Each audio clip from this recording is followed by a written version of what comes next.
Today I'd like to take a look at an Asus4 chord and an A2 chord. We've already in an earlier video taken a look at the D sus4 chord and the D2 chord, and the same holds true for the A sus4 and A2 as holds true for the D. What we're doing is we're taking the third of the chord in the case of the sus4, and we're replacing it with a 4. Let's take a look at the D first. Our third of the chord is the F sharp, and we're just replacing that with the sus4, or the 4th degree of the scale. And we call it a sus4 because it sounds suspended, and it sounds like it wants to fall back down to the 3.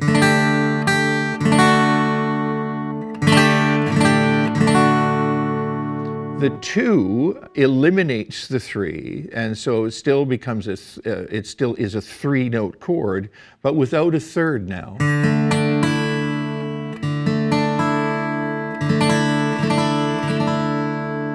D2, D, D sus4. Let's do the same thing with an A chord.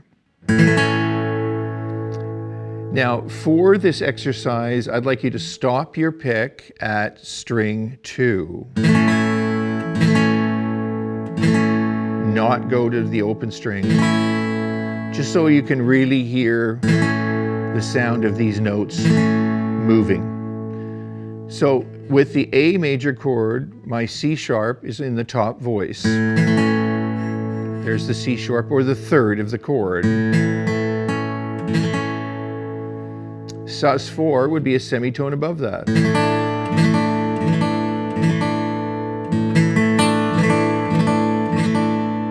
Falling back down to the third, and then just lift the finger, lift the third off, and then that gives you an A sus2, or an A2, sometimes called a sus2. And then back. Let's listen to those chords. As I said before, the suspended 4 is called a suspended 4 because it really sounds like it wants to fall back to the 3.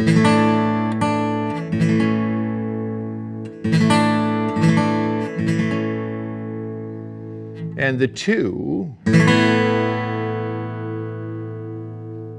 is sometimes called suspended. You'll see it written in books as a suspended 2, but that's arguable if it's suspended or not, because it really doesn't sound suspended, and it's often used just like this.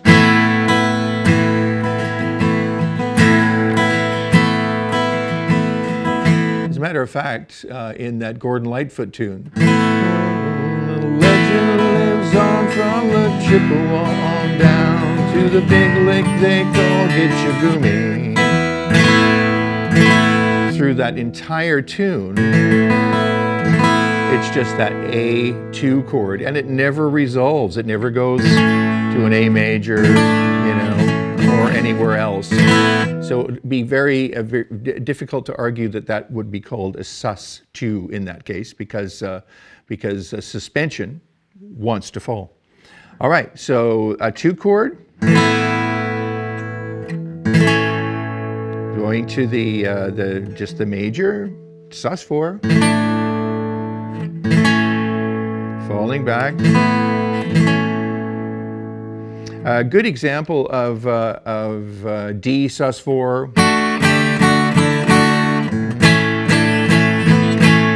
is D sus4 moving to the A sus4 and 2 is Bryan Adams' Summer of '69, which uses those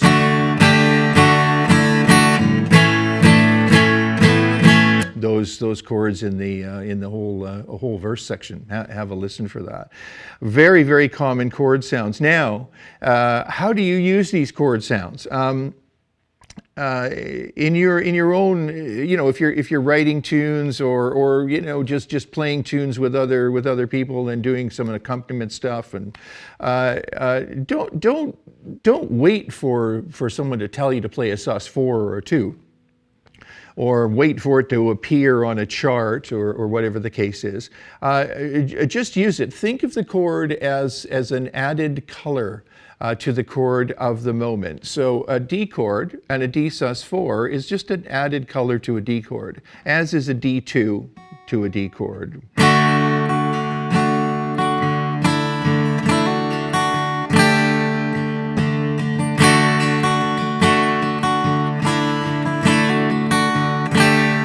Right? Yeah, I mean, you do whatever you like with it, and keep your ears open and experiment. That's the way to really get a feel for these sounds. They're really sounds, and they're notes that are moving within the chordal platform of the moment. Chordal platform in this case, being a D. Platform of D, chordal platform of A, and sus2, right, and A, sus4, and 2, and D, right? So play with those a little bit, and lots of great sounds there. Naturally, you can do the same thing with any chord. We could do E, sus4, E2, G, sus4, G2, and so on. But there are considerations when we do that. Some of them are a little harder to do in certain chord voicings, but with the voicing of the D chord and the voicing of the A chord, they're pretty straightforward and pretty accessible. So remember that when you're practicing this stuff, be able to recognize the sounds,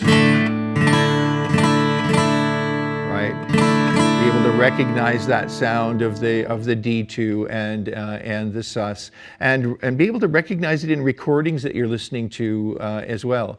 Those sounds are ubiquitous in all music. D sus4, D2, A sus4, and A2.